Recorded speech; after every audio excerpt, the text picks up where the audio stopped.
All right, good evening and welcome to the Writing Gals. We are four sweet authors, sweet warm romance authors. We are sweet authors, but we're sweet romance authors staying up late talking everything writing. And before we get into the topic of today, let's talk about what we're doing right now. So Judy, why don't you tell us what you're working on? I am still working on my young adult Ridgewater High romance. It Was Always You. And I'm about for 50,000 words in and hoping I can finish it up in the next week or two. And hopefully it will be good. So that's what I'm doing. And how are your three other books doing? They're doing pretty good, I guess. They're all still ranking in around the top 10,000 in the Amazon store. So you should tell our viewers your experience now with YA compared to adult, since you kind of gotten your feet wet in both areas. Okay.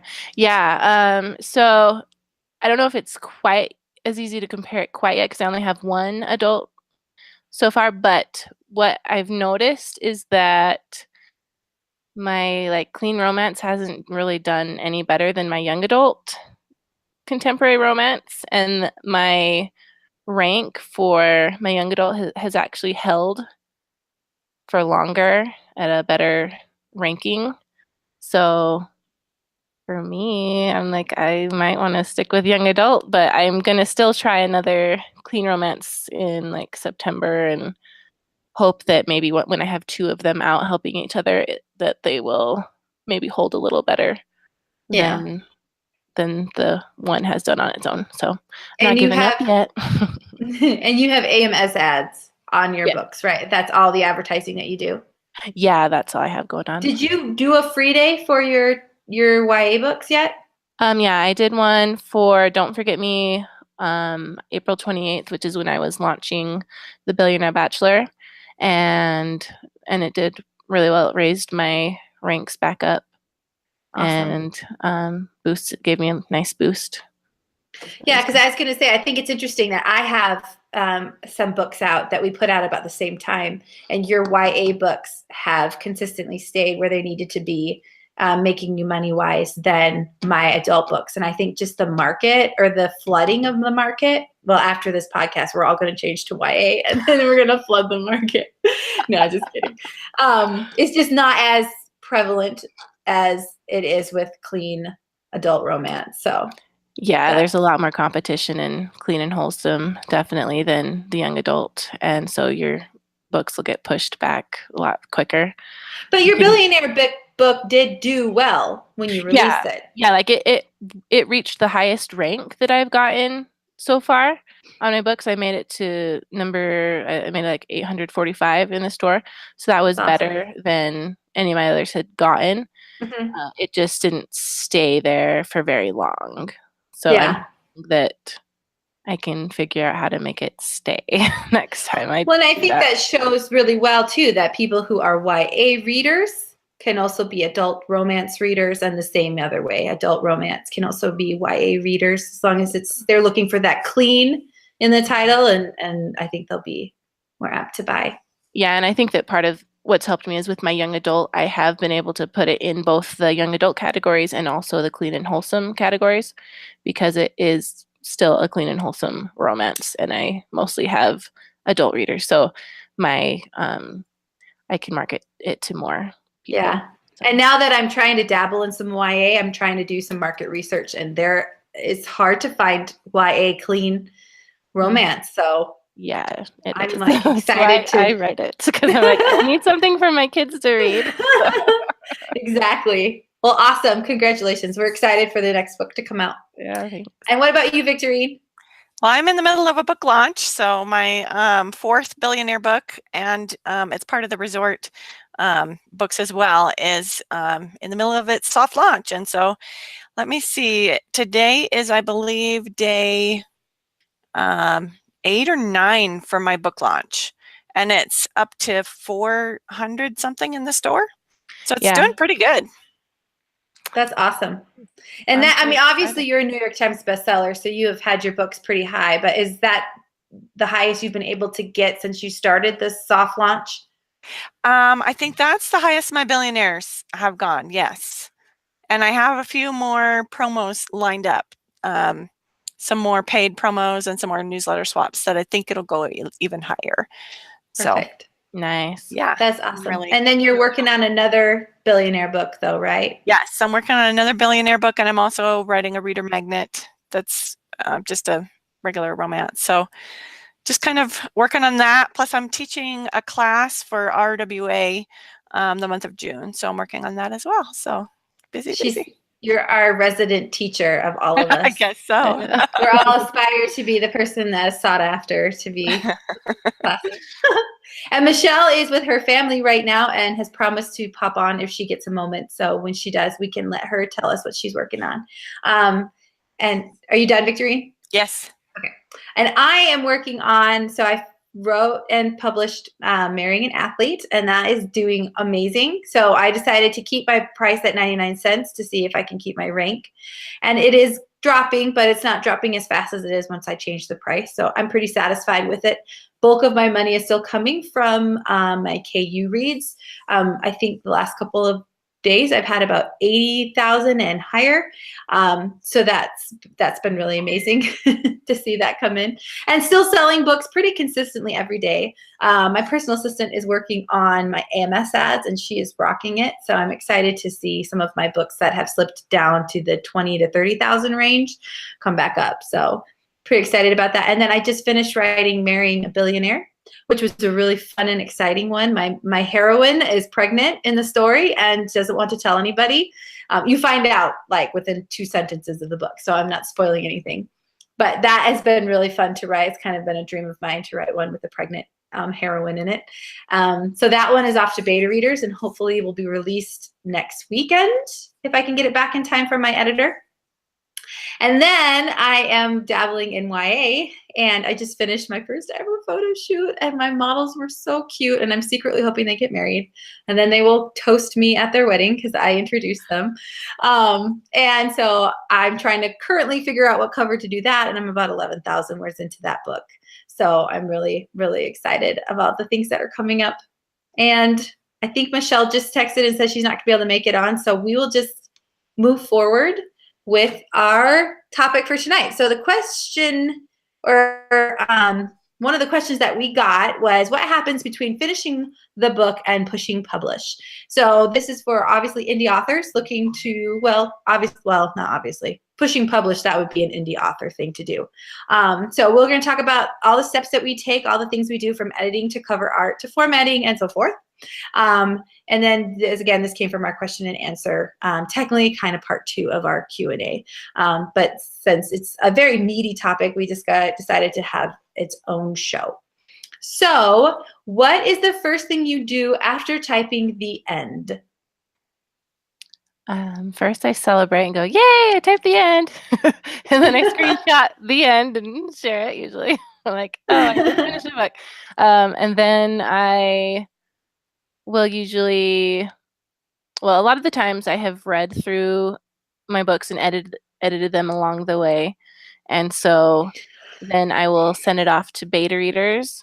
But for my first 2 books, I didn't do the critiquing along the way. And so that was when I would slowly go through with my critique group forever. But I really like the new way of critiquing it along the way, so I can get it beta read right off. And then while it's at beta readers, I will usually read through it again and just fix up the last few things, and then wait for my beta readers to get it back to me and make the changes they suggest if I agree with them. Usually, they're pretty smart, so I do. And how far do you want me to go into what I do? Oh, no, that's good because you're actually answering other questions that we have. Okay. So the first thing she does is she takes a picture of it and then she posts it on her Facebook page. Awesome. What about you, Victorine? I think that celebration is important because writing a book and actually getting to the end is such a huge accomplishment. So you really have to take a moment and celebrate that, especially if it's your first book ever. I remember finishing my first draft of my first book ever and just feeling this huge accomplishment that, wow, I wrote a book and I can't believe that I wrote a book. So I think that's really important to acknowledge that you did something huge and hard. But if it's your first book, I think the most important thing then to do is get feedback on it, because a lot of times you can be writing in your own little writing bubble and you think you're portraying certain things certain ways and you're not. It can be super easy to slip into all these writing don'ts, all these beginning things that everybody does when they start writing, but they don't know they're doing. So it's really important, I think, to get some feedback from other more experienced writers who are especially writing in your genre and who are doing well in your genre. So that would be number one thing that I do. And I still do that today. After I finish a book, I get feedback on it. But I do kind of go through and do an editing pass. But Well, and I think this was a question posed, and maybe we could ask it here on the Writing Gals, is what do you do if you are a perpetual starter and you never actually get to the finished part? Because I think you're like, yeah, you actually finished a book, but I think finishing is such an important thing. How do you guys not lose your steam in your books to continue to getting to be able to type the end? That's a fantastic question, because that can be such a roadblock for authors, especially if you are a pantser and you just start writing and it's shiny and new and fun and exciting when you first start, and then you kind of slow down and you maybe don't know where it's going, or it gets a little boring to you and you're just not sure what comes next, and this other idea pops up and it's like, oh, that one's shiny and new and I like that one better, so I'm going to start that, and you never end up finishing anything. So I think for those kind of writers, I think it's really important to step back and to do a little plotting and to do a little bit of, okay, where is this story going?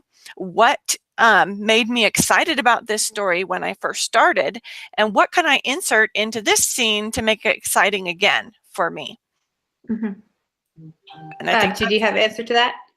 I think what Victorine said. I've not really been a person like that. I'm like, once I start something, I have to finish it. I have all these goals set in line, and I have to, just finish it, even if the book is like making me mad, which is why I did take a really long time to finish my first 2 books. So, just stick with it and fight your way through it if you have to, if it is worth finishing, and you should. So I think for me, when I get stuck on something like that, I watched an interview for an author that does very well, indie author, and she talks about how she needs to fill her creative tank. And I think that's important for us to do, especially if you have a multi-job person. Either you work full-time, or you're a mom full-time, or you are part-time and are mom part-time, or however it works for you. Most of us aren't writers full-time. And so it's important that when you feel like that, take a break, take a step back, give yourself 1 or 2 days, get a Kindle Unlimited subscription, watch some Netflix, binge watch. Because most of the times when I'm stuck in a book and I don't know what to do, I watch something that inspires. Either I'm kind of like, oh yeah, my characters could totally do something like that, or it gets the juices flowing for something else. And I also think it's important to know where you are in your writing journey.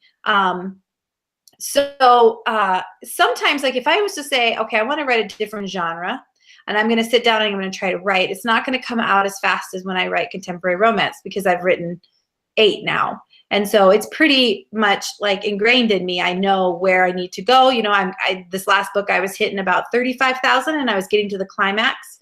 And I was like, okay, nope, this is bad. I got to go back and I got to go fill in some more words and do some more scenes to get up to that word count of 50,000, which are where I want to be, because I knew it was just a little too soon for my climax to be happening. But I do it about 39 to 40,000 words, because then I know it takes about 10,000 words to get through the dark moment and then to have the resolution and the epilogue. So it's very, very much a part of me now. Now, if I was to try to do something different, maybe I need to start writing and be excited and then get a little stuck. And then I go and do some research or do some reading, or I figure things out and then I come back to it. And that same thing goes for after you type the end. It has to do with where you are in your writing journey. So my first book, which will probably never see the light of day, I finished writing it and I sent it off to a friend, and she got about 30% of the way through it and said, okay, here are the problems. And I didn't get offended. I didn't get upset. I said, okay, there's no point in having her continue to read the book if I'm going to go and change the entire plot. So I was grateful for what she said. I listened to it. I went back and I changed it. And I wrote another 50,000 words.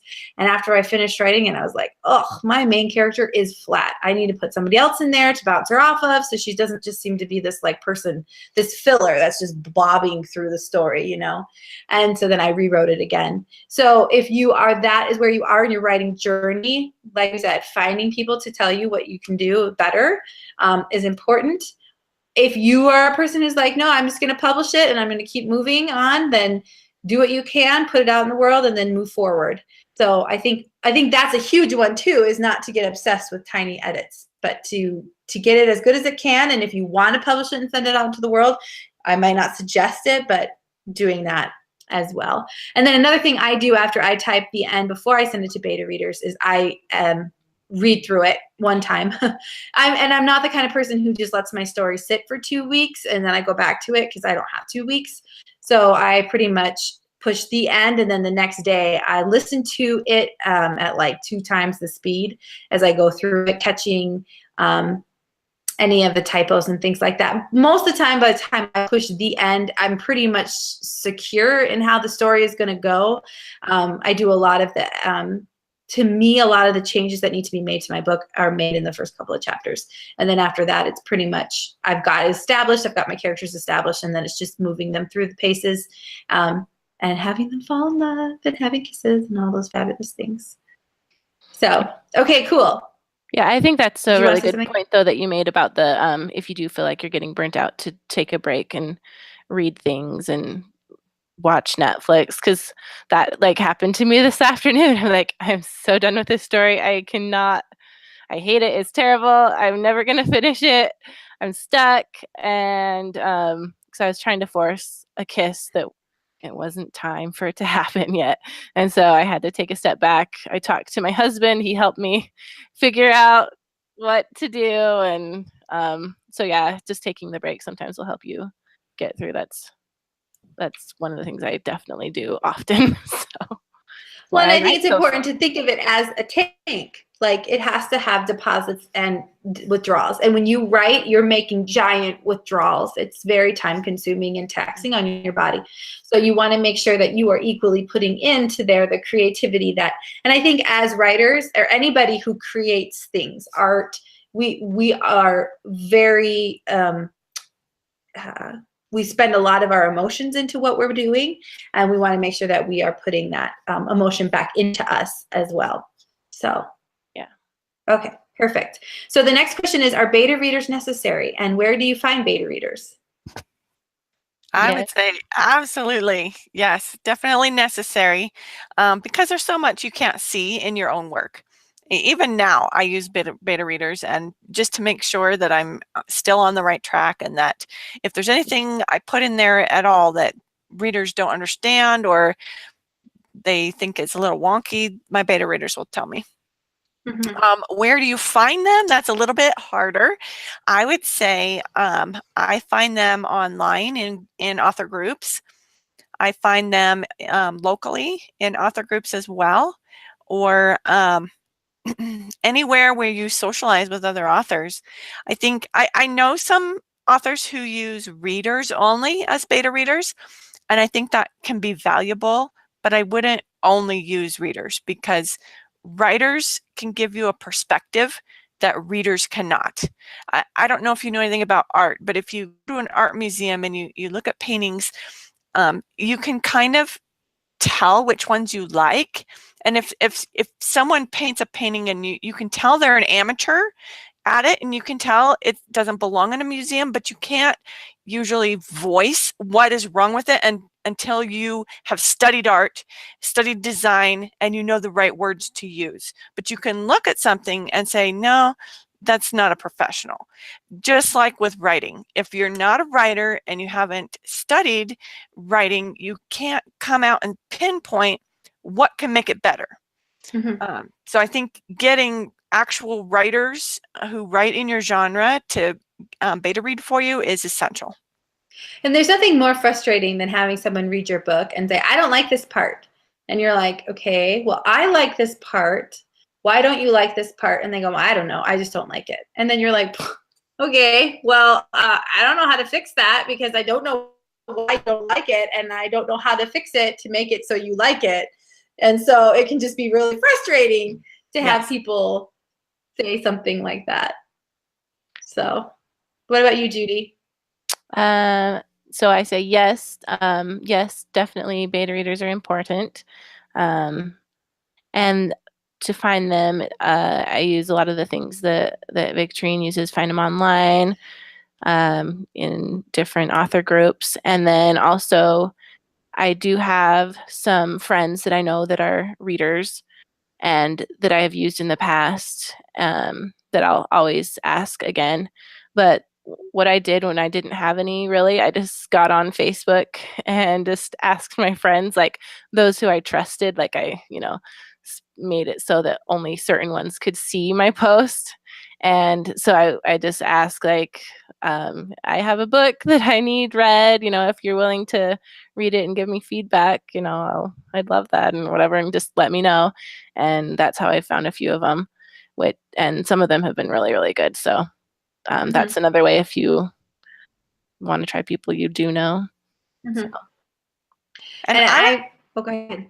Sorry, I would say don't be afraid to approach another author and ask them, would you ever want me to beta read for you? And just volunteer, because a lot of times, they would say, sure, I'd love it, and I'll beta read for you, and they'll offer to read for you. So don't be afraid to approach other authors and ask if they ever want to swap manuscripts, especially ones that you've read and you really like what they're writing, because then you can pinpoint, this author does this really well, I want their feedback on mine, and just ask.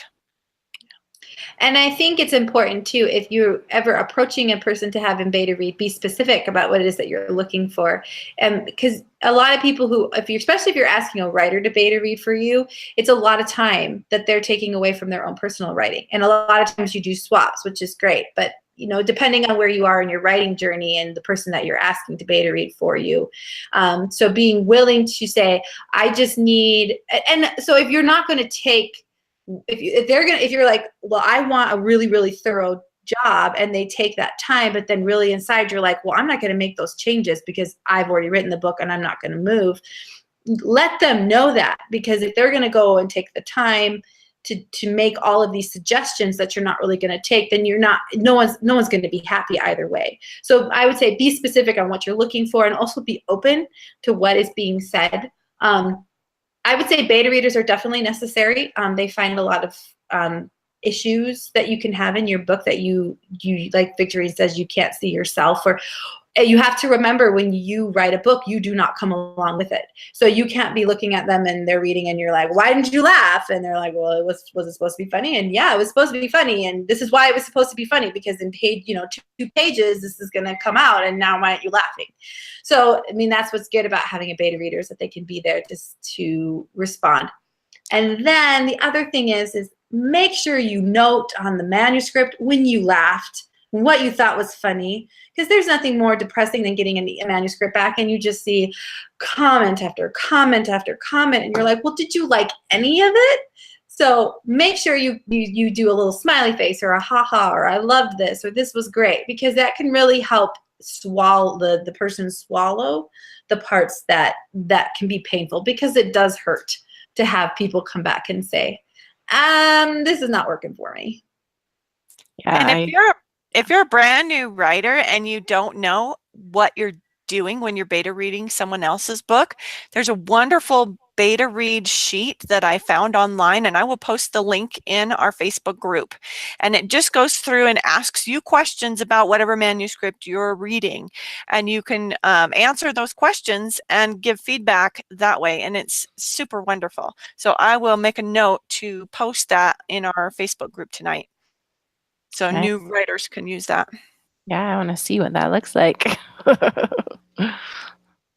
Did you have anything else, JD? Oh, I disagree with you a lot. Like, you want to hear the good with the bad, and yeah, be willing to make the changes that they suggest if, especially if multiple beta readers have commented on the same things. So. Yes, and that leads right into our next question. What do you do if a beta reader suggests major changes? I would say the first thing I do is I get a manuscript back and I look just through all the comments and I don't make any changes and I just kind of stew on it for a little bit and think about it. Sometimes I get comments back and I'm like, nope, I'm not going to make that change.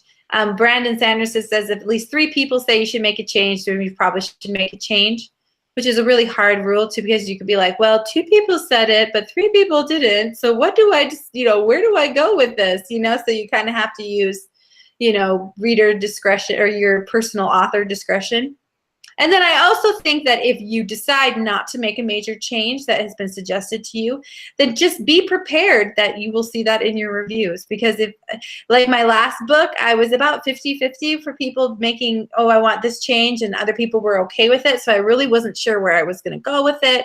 And then it was kind of like, well, how much of the book do I really want to make a change in? It's written. Part of me is like, I would just rather publish it. And I mean, it's a good story. It's a sweet romance. But I'd rather just focus on a new one. And I mean, in order for me to make some of the changes, I would have really had to really scratch a lot of it and start over. And I was like, yeah, not worth it for me, but that's okay. I knew going into it's going to be that way. So when I get, reviews that reflect that, then I'm like, yeah, okay. So they were in that pool and they weren't in this pool. And then I got other people who just loved it. So, knowing that if you decide not to make a change, that you might get some pushback, and then just being okay with that.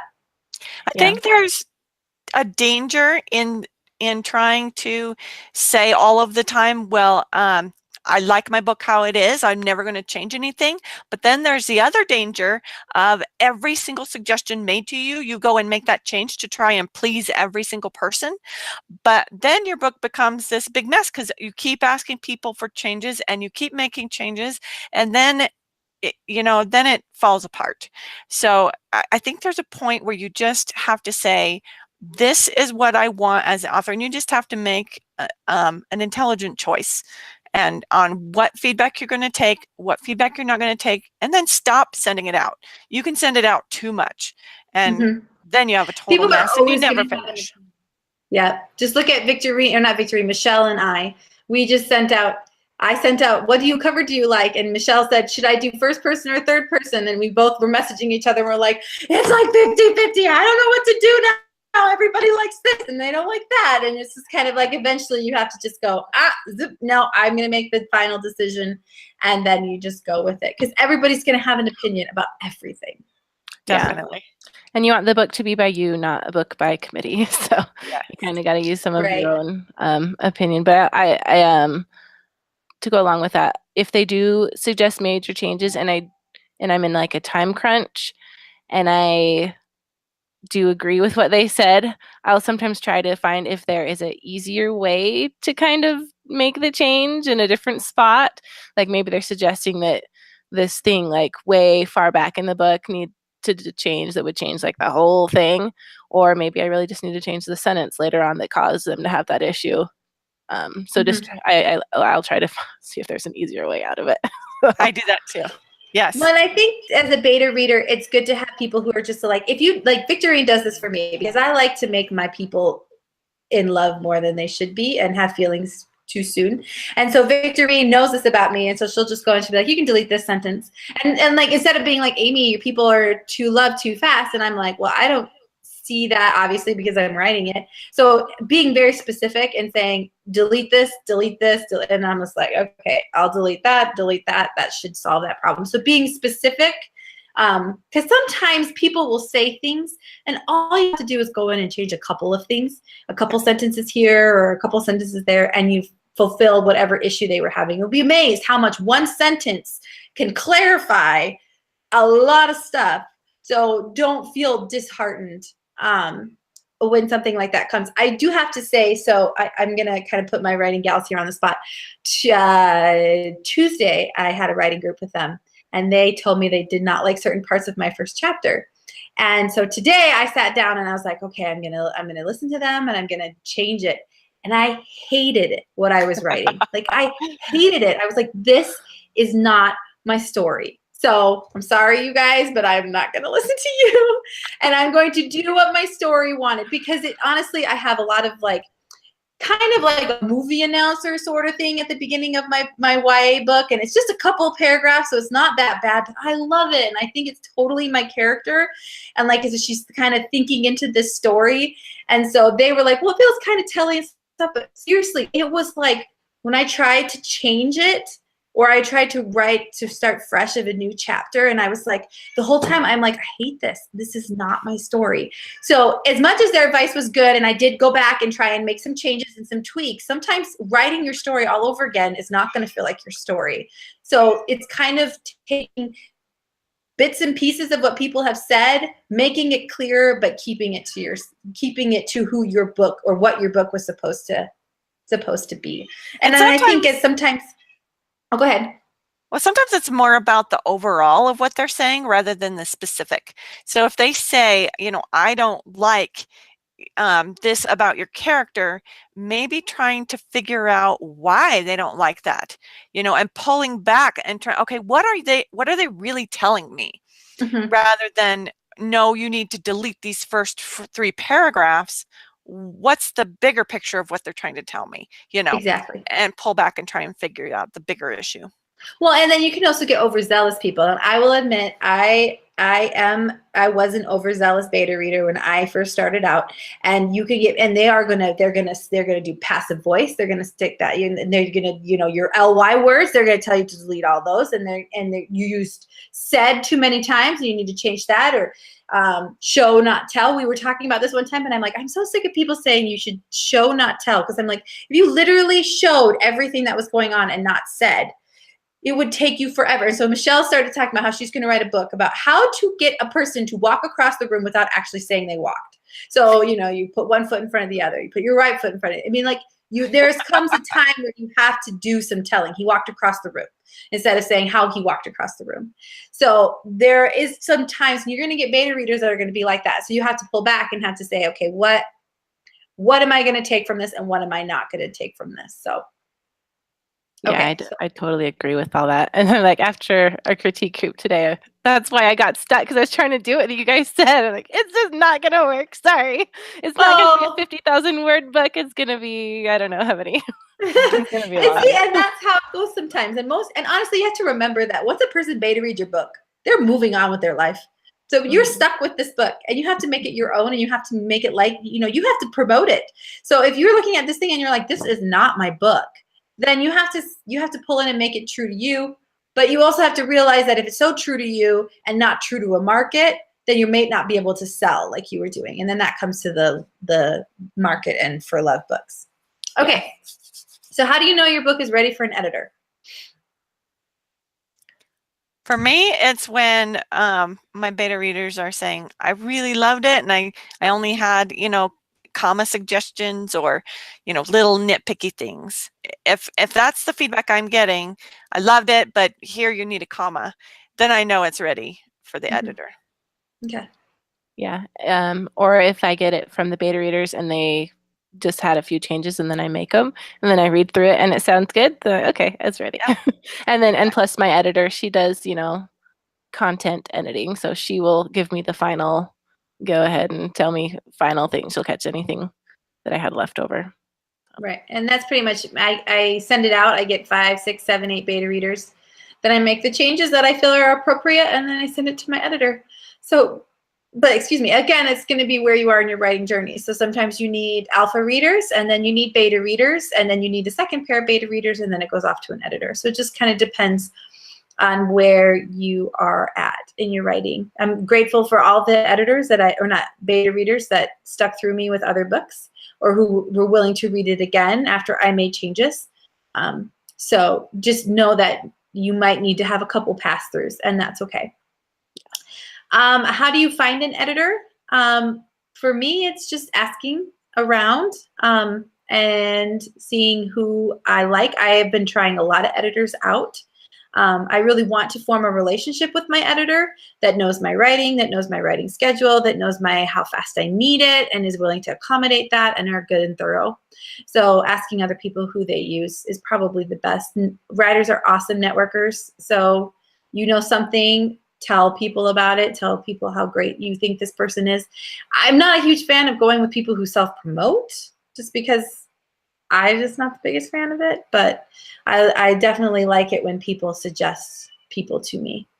Yeah, I found my editor by asking in a private face group. I can't say the word. Facebook group of authors that I trusted, and I just asked them for different editors. And then when I had an editor suggested to me, I asked someone who I knew had worked with them what their opinion was of that person, and they gave me a good review of them, and so that's the one I've been using. So yeah, just asking other authors is a great place to start, especially asking authors who write in your genre, who have worked with editors in your genre, because some editors are better at different genres than others, so just like beta readers and critique partners. Mm-hmm. Doreen? I have found several great editors through the Kindle Board's website. They have a Kindle Board's Yellow Pages thing where they list tons and tons and tons of freelance editors and cover artists and formatters and people like that. And that's kind of my go-to place. If anybody asks me, where do you find these people? I send them over there because there's so many, and they're just a wide variety of prices and a wide variety of people there. What I would suggest is getting a, what do they call it? Like a free 5-page edit from anybody who before you hire, so you can see their style of editing and if they mesh well with you, because I think that's important. Yep, that's awesome. And then also, we didn't answer it here, but I like to get a proofer at the end. So I get an editor, and then I get one last person to go through. Some of us, I know in the past for me, before I started determining where my value of my time was going to be, it was going to be writing, it was going to be editing and proofing. I used to listen to my book to catch any grammatical errors, and now I pay a proofer to do that for me, so that my time, the 5.5 hours it takes to listen to my book is 5.5 hours of writing time for me, and I'd actually make more money putting that into writing than I would proofing it. So I have two that I alternate. One edits for me, one proofs, and then the next time that person edits. And I think having a couple people is really important, because what happens if someone has a baby or goes out of town and all of a sudden I'm scrambling for an editor? And then also realizing, if you have editors out there, to realize, yes, you're not perfect, but if you don't edit someone's book well, it can really mess up their reviews. So finding an editor that's good and that will, if something happens, that they'll take ownership for it, is also, I think, really important as well, because we as authors put a lot of trust in editors, because sometimes some of us aren't so grammatically and punctuationally inept, or we are inept, however that works. A lot of times I'm typing and thank goodness it spell checks and changes my word for me, because half the words I'm like, or so when I'm typing in like my email, I'm like, why isn't it just changing it for me? Now I got to go back and delete and figure out how to spell it and all that other stuff. So we do a lot of stock in editors. So make sure that you can find one that you have a good relationship with and that you can trust before you put stuff out there. So do you format your... Can I just say one more thing? And one more thing, to kind of make it easier on your editor, you can also run your book through Grammarly first, just to kind of give you a good base of the punctuation and the comma thing, because I get commas wrong all the time. So I've been running my book through Grammarly a lot more lately, and so now I'm interested just to see how it changes, how many changes my editor has to make. Yeah, right. Well, and I think sometimes as an author, we should always be learning. So you should be learning how to use commas. You should be learning how to do, like for me, it's the hyphen words, you know, like, I don't know, what would be an example? Or knowing where to hyphenate like two words together. Mm-hmm. I don't know. I can't even think of an example off the top of my head. I never seem to do that correctly. Yeah. I always don't hyphenate them. So that's something I'm constantly learning how to do. And then, yeah, so editors are great. So do you format your books yourself or do you hire it to be done? I have a Mac, so I have Vellum, and it is a fantastic program. You literally just export or you upload your Word document, and in about 15 seconds, you have an entire book formatted for you. So it is super easy and incredibly fast. It is about $300, but oh my gosh, I used to try and do it through Scrivener, and I didn't do it enough because every time I redid it, it took me like an hour just to remember how to do it all. So I'd have to like create, like I would run it through and then create a book, and then I have to go back and be like, oh no, that's not right. So I got to go back and I got to figure out how to change it. And then I create another book, and then I look at it and I'm like, okay, now that's wrong. Now I got to go back and change. And it was just like, again, it's use of your time, better use writing. So I bought Vellum, and I will never. Yeah, I use Vellum too, and it is amazing. They do my ebooks and my print books, and I love it. And I will always have a Mac just so I can have Vellum. I do not have a Mac, and I've been using Draft to Digital to format, and it's free. You can put them up. It's just a website, Draft, and then the number 2, and then Digital, and you can put up your books. You don't have to distribute your books through them to use them to format your books for you. And so, and it's pretty slick. You just put it in there, and it does print and ebook as well.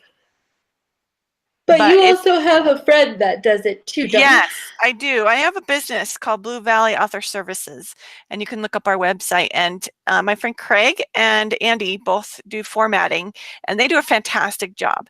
And so if you don't want to mess with the formatting, if it confuses you, definitely go on Blue Valley Author Services and contact them because they do a fantastic job. And I think using somebody to do it, if you really want specific graphics above your chapters or you want fancy things, Vellum is great, but it's not, doesn't have a wide range of things that it can do. So I can pretty much open up an indie author book and look at it and be like, yep, that was made through Vellum, because there's just a few chapter heading, just, you know, designs, and I think they're coming out with more because they're always asking me to update. So I'm hoping that they'll become more, it'll become easier to put your own graphic underneath the chapters and do things like that. So there are some really, really awesome ones that you could find someone to do that for you. So if that's something you want to invest in, that's great. Also, I think Fiverr, Fiverr, has lots of people on there who are willing to format your book for you. So yeah, you can find editors on there too. Mm-hmm. Awesome. Okay, so how do you find a cover? Oh, how do you? No, we did that. How do you find a cover artist? I hire Victorine. Yes, Victorine is the best. So. But do not hire her because she can only do my books. She doesn't need to be so busy. She's doing everybody else's. Yeah, she has to write too, you know.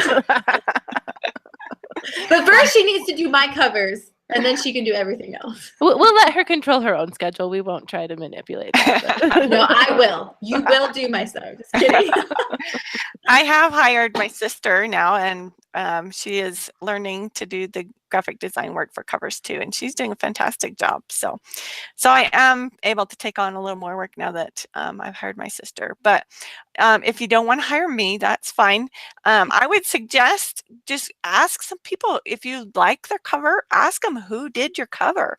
You know, indie authors are super at sharing information, and you can ask them who did their cover. And I don't know anybody who's going to not want to tell you that information. And if you're too scared to ask, you can even like look in their acknowledgments section of their book. Sometimes it's in there. And they'll put it in like the copyright page. Yes. And so. And there are some websites that you can go and just directly buy a pre-made cover. So you can search through artists that just are making stuff and they're deciding, oh, I don't have anyone for this, but I wanted to make this cover. I'm going to put it up there. You can purchase it. Joining a lot of author groups on Facebook is good. 20 books to 50K, they have an actual Google Docs form that has lists of, if I like fantasy, I'm looking for this. They have links that specifically talk about cover artists, because I know Michelle used Not Victorine for her fantasy, and so she found, I'm not sure how she found it, but I think it was something like that. She did a little research in behind it. My middle grade covers are actually a girl I know who went to BYU for BYU illustration. And so when I wanted to do my covers, I asked her to do it for me. I obviously paid her a lot more because it was all hand drawn. And so, and honestly, the thing you do besides your editor is your cover. That is going to sell your book. So making sure your cover is on point and looks great and doesn't look like it was made by you.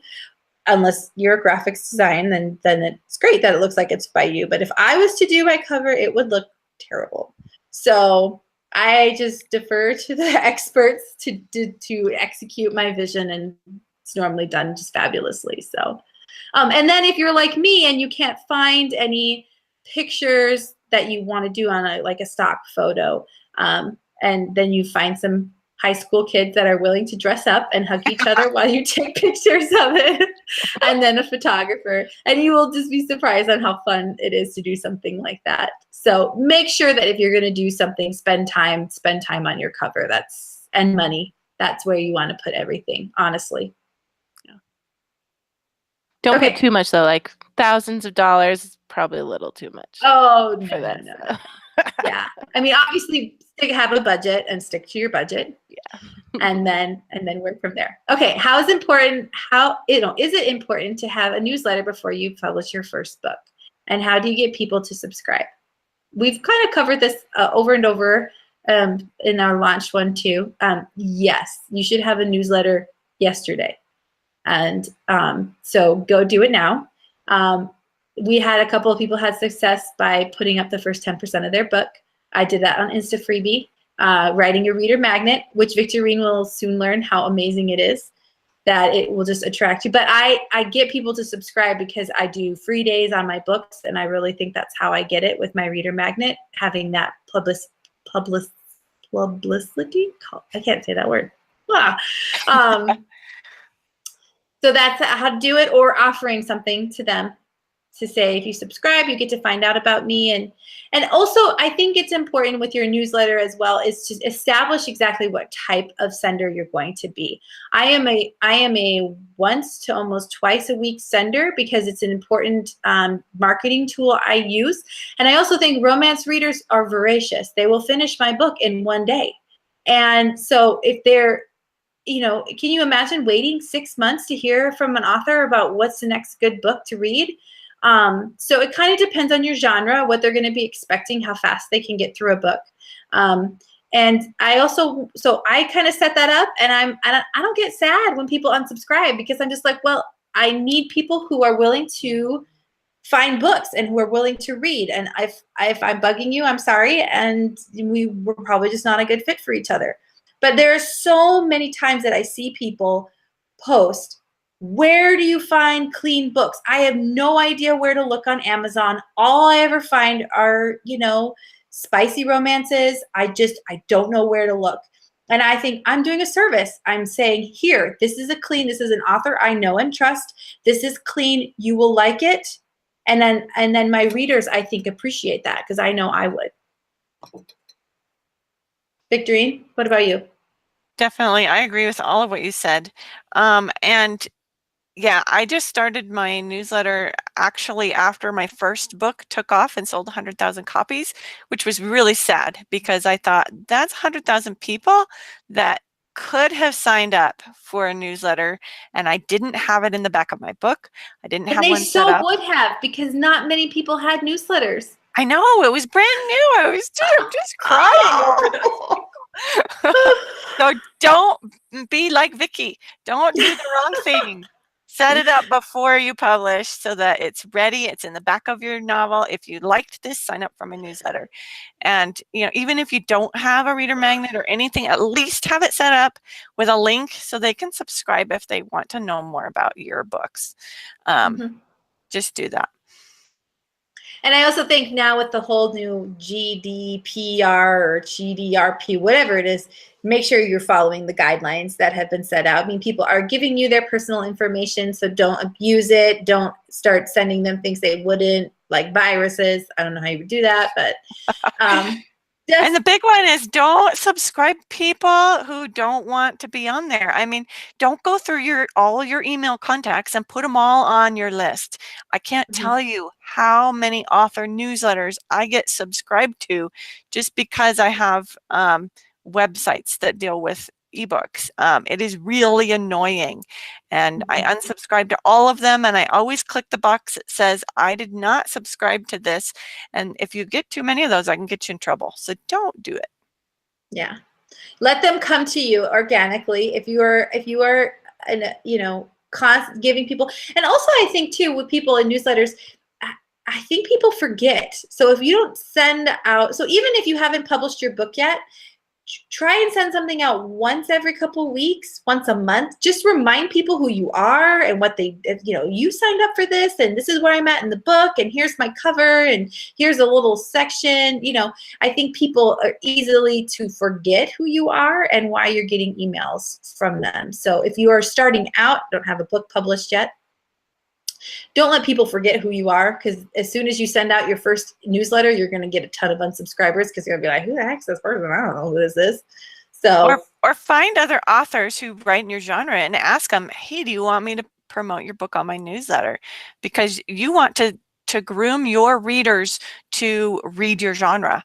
And if you are promoting other authors, then you have double the plus, because you're giving your reader something they want, and you're also making friends with this other author who will then, when your book comes out, shout about your book in their newsletter. Yeah, definitely. Okay. How do you determine the price of your book? Judy, you were just talking to me about this today. So first I release at 99 cents because that's a great way to get your book up high in That's what visibility. the cool kids do. Yeah. And maybe once you're more established, you can start releasing at a higher price. But the way I decide how to price my book is I'll just look at all the other books in my genre and find the ones that are selling really well and just take note of what price they are selling at. And for my young adult contemporary romance, most of the authors there are selling well at $2.99. A few are at $3.99, but the majority are $2.99, and so that's what I have set mine out at, and also in the clean and wholesome as well. So, and I think, Victorine, you are very well versed in this, and you have a very good explanation. What did I speak tonight? Explanation. Oh my gosh, I was trying to write the word conscientious. Oh, that's hard. And I could not think of how to spell it. And I had to keep Googling sort of what it would sound like and then seeing what they came up with. And then, when you get the dictionary, you hit the little speaker thing. So you're like, nope, that's not the right word. So a little glimpse into my life. Okay, anyway, sorry, because I was reading on Clean Indie Read, somebody who was talking about this, and I was like, oh, Victorine has a really good answer to this question. So take it away. Wow us with your knowledge. All I do is look at other books and their ranks and how well they're doing. And if a lot of them are selling really well in my genre, I compare their prices. And I am not afraid to play with price. So for a while there, I had all my books at $2.99, and several of the books that were selling really well were at $3.99. So I upped all my prices to $3.99 just to try it out. And I would say you need to give that a good 3 or 4 month try. Don't just, if sales dip for a day, get scared and change it back. So I kept it there for a good 6 to 8 months. But overall, my rank was slipping down and down and down. I was finding it harder and harder to push them back up with advertising. And so I went back to $2.99 because I wanted to be able to keep my books at a certain rank and see a certain income from them. And so, but I would say play with it. There was a time when I put them all at 99 cents just to see what it would do, so don't be afraid of playing with it. But but also do your market research and look at what other books in your genre are doing. And I also think it depends on how much you're putting towards marketing. If you're putting a bunch of money of AMS ads or Facebook ads, it does pay to have a higher price range because you're getting more eyes on it. So chances are that the amount of people who are going to purchase it is going to go up as well. But you also have to offset that marketing cost. So just keep an eye on that. And I like that. I like that answer. The answer to this is there is no answer. Try it. And it depends. It depends on where you're at. You know, I wonder if Michelle's Christmas book, she tried to price it, you know, $3.99. It probably wouldn't sell because it's not Christmas. Now, $3.99 back in December probably would have sold pretty well. So it just kind of depends on what's going on. Yep. And so that is, I think that leads right into our last question. Do you put your book in Kindle Select or put it up wide? I have had them both. Sorry, Judy, I'll talk over you now. I'll let you answer in a minute. I've had them in both. I started out wide because there was no such thing as Kindle Select. And when they made Kindle Select, I decided to sit back and wait and look at what the authors were talking about, you know, maybe 6 months or 8 months down the road. Because when something new comes along, there's a bunch of authors that jump on it. And I kind of like to sit back and see what the feedback is after a while. So after a while of watching other authors, I was getting the feedback that other authors were making quite a bit of money in Kindle Unlimited. And so I did try putting my books in Select, and it made an immediate difference to me, over $1,000 a month difference of income that came in from that. And so I have kept all my books in Select since then and have not looked back, because back then I only had a few books and now I have quite a few, and saying goodbye to that kind of income would make me sad. Well, and I think that that goes along with the previous question, because the higher you are in rank, the more visibility you have, the higher chances you have to be picked up through KU. So knowing that says, okay, well, I will lose the 2 or 3 sales that I could possibly get for the 5 or 6 downloads that I might get through KU, and then subsequently the amount. Because right now at $2.99, I make the same amount through one book read through KU as I do as a one buy. So to me, the more visibility makes more sense, and that's why we also can do our books at 99 cents when we launch it, because we're really going to be making that money through KU, which is really going to be the bulk of our money. But this is why being connected with other authors is so important, because there's been some talk in 20 Books to 50K where somebody used to be in KU, but it scared them to put all their eggs in one basket, so they have gone wide. And she talks about how it can be beneficial and it can make her the same amount of money, but it helped her because she had a big backlist. So it was a slow build she did by doing each series and putting it out there and then building and building on top of that. I look at how much I make for my books compared to KU, and I'm like, oh, I would be making like $20 a day if I just was based off of what I sell book-wise. So I will probably continue to stay in Select and hope and pray that Amazon doesn't do anything to mess that up. But I have a feeling KU, seeing how they send out, the pot was $19.7 million this month. So I have a feeling that Amazon's going to work really hard not to get rid of Kindle Unlimited, because that seems like a pretty big, pot to be talking about. So go ahead, Judy.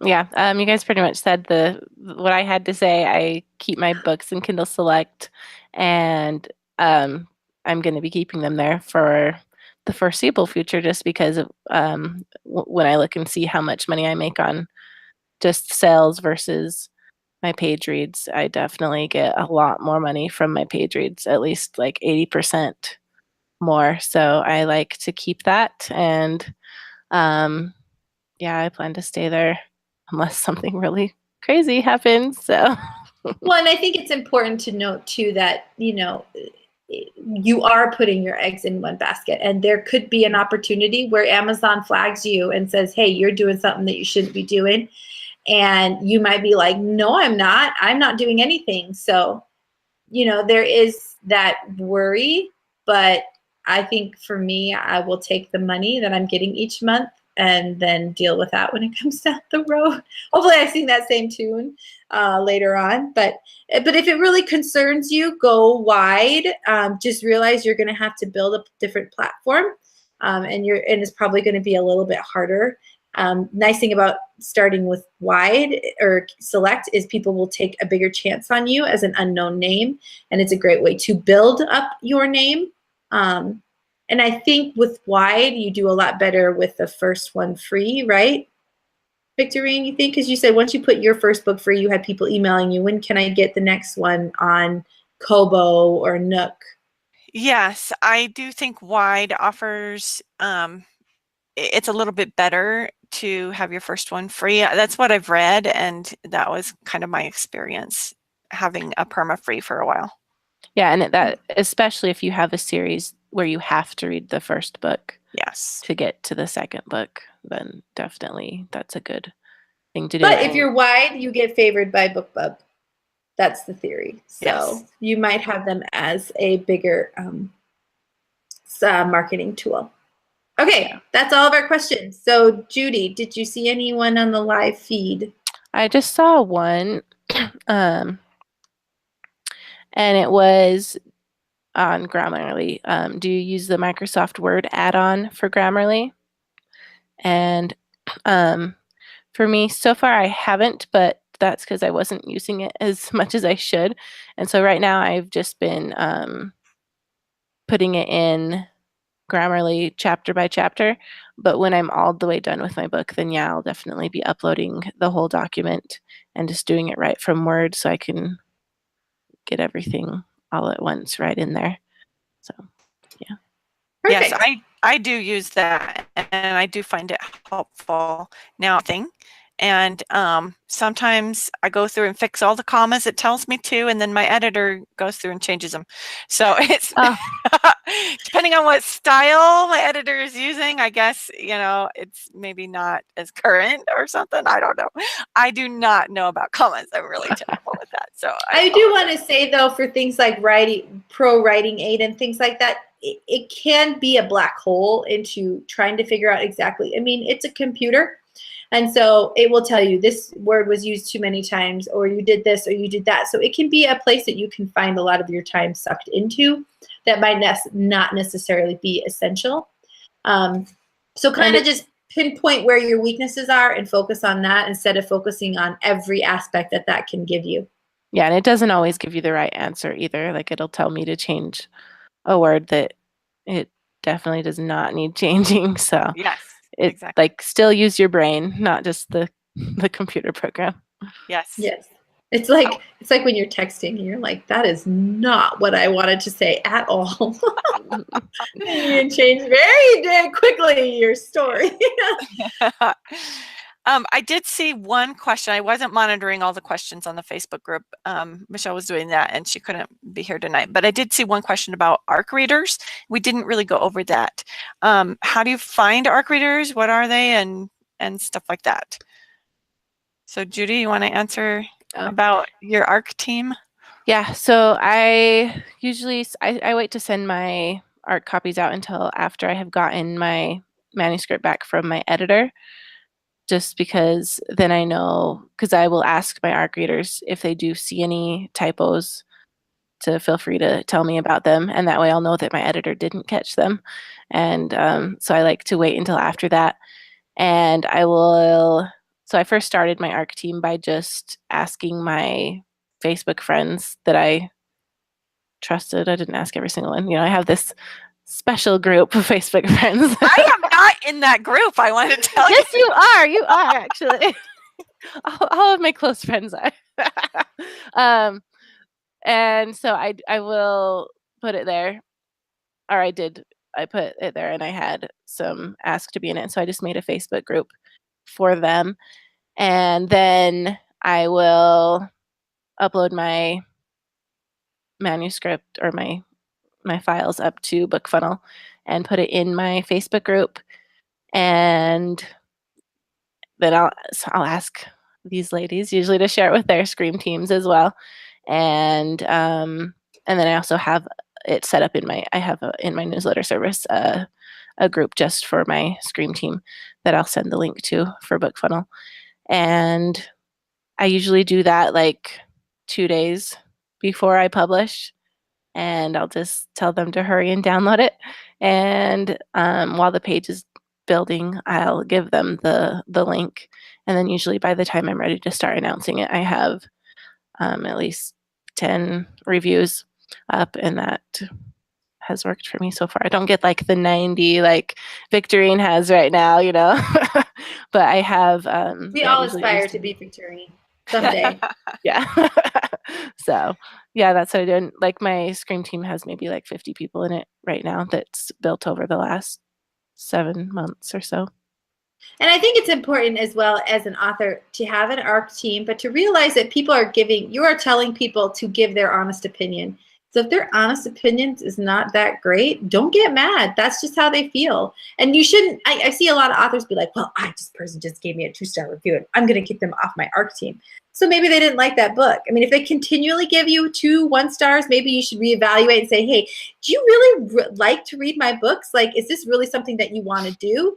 And so stand up for yourself in that sense, but also, you say it, because you can't say, I'll give you it if you give me a 5-star review. I was only using I'll give you my book. So realize that too. And it's hard. That's one of the reasons I stay off Goodreads, because people are mean.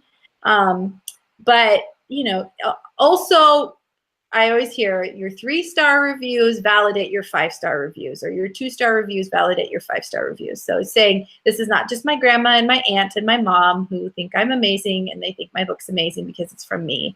These are saying, hey, multiple people have read this, and probably people you don't know, because the people you don't know would not probably give you a 3-star review or lower. So make sure you keep that in mind when you're giving out ARCs. Don't become a vindictive author. Just smile and say thank you and then move on. And don't like be after them constantly to you got my book, you have to review it. Yes. No, just don't, because like life happens, or maybe they didn't like it and they just don't want to post a negative review. So don't force people to review it. Just it's an option, and encourage them, send them a reminder when you do have the link, and then just hope for the best. Yeah. And make it fun, make it exciting for people to be on your team. And I always say consider about 10% of the amount you gave out are going to actually review. Some are going to be more, sometimes it's going to be less. So, and then a fellow person on the Writing Gals, what she did, she actually reached out to her newsletter team and said, hey, any of you guys want to be on my ARC team? And gave them the opportunity to get that kind of first glimpse into your book, get it before anybody else does, that sort of thing. And then, we like to call them our street team, because we want them to scream about it or yell about it once it comes out, but don't get hound on them. And I try to make it as easy as possible. I say, here's the Facebook link, click on it, click share, you're done. That's it. And so, make sure that, you're like, well, you didn't share my book, so now I'm going to not let you read my next book. Life happens, like Judy says, so you kind of go with the flow. And you'll get reviews eventually.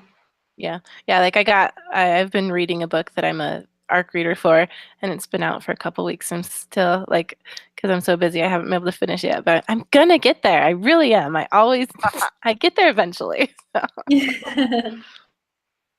All right. Well, Michelle says she missed us. So make sure you write on the Writing Gals Facebook group how much you miss Michelle, because she's feeling sad she wasn't able to join us. So give her a heart or a shout out or something like that. And stay tuned for next week. I will let Victorine tell you who is coming. We have a guest star next week, Christina Dymock. She writes, she's traditionally published and indie published. So she's going to be talking about both the differences between traditional publishing and indie publishing. And she writes as Lucy McConnell.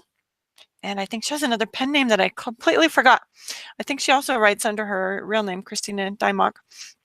But we're really excited to have her join us and have her talk about the ins and outs of both ways of publishing and how to make a living doing the thing you love, which is writing. So I'm really excited to have her next week. We are very excited. She reached out and wanted to be on our podcast. We were like, we made it. People want to be on our podcast. It's so exciting. It's not just us talking to each other over and over again. People actually want to come and see the value in this. So we will be here next week, 10 o'clock at night, Central, 9 o'clock Mountain. So come and join us. Ask your questions that you have for a very well-established indie author and traditionally published author. And until then, join us on the Facebook group, The Writing Gals, or check out our website, thewritinggals.com, where you can find all of our Amazon author pages, so you can really check us out and see if we know what we are talking about and if you should listen to us. You shouldn't, maybe. So, and join us in September for the Indie Author Hub. What is it called? The Indie Author Hub and LDS Storymakers Conference in Kansas City, Missouri. Yes. Right? No. Yeah. Is it in Kansas? Yes? Yes, Missouri. Okay. Kansas City, Missouri. Well, just join us on the Writing Gals Facebook page and we will let you know. So, all right. We will see you guys later. Thanks for staying up with us. Bye.